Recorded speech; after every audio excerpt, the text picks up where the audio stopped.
For today's video mga lods, meron nga pala tayo isang scooter Mio i125 mga lods. Bali po, isa po itong repo ng may-ari ngayon mga lods.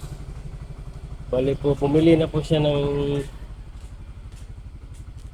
bibuild po mga lods kasi wala raw hatak.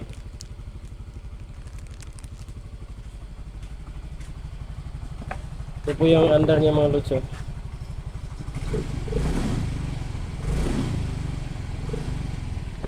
Bubuksan po natin mga lods, tapos may tagas po siya mga lods. Tingnan po natin kung saan banda, baka wheel seal lang po siguro.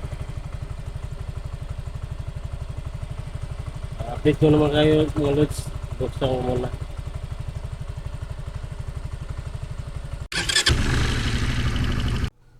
Mga lods, bali ito na po siya mga lods. Bali dami pong tagas na wheel mga lods.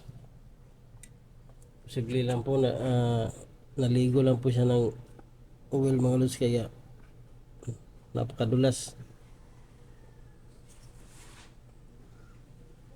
Tatanggalin po muna itong sabiti mga lods, saka itong pulisit.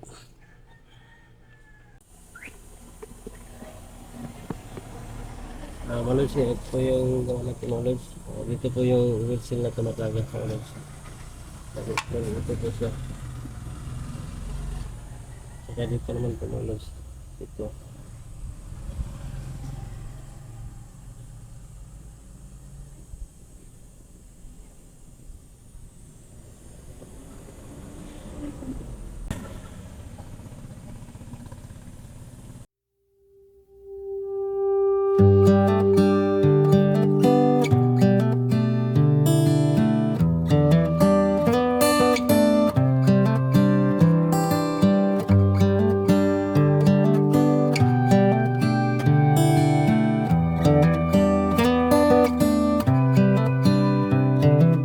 This is as good a day as any to start the rebuilding of life.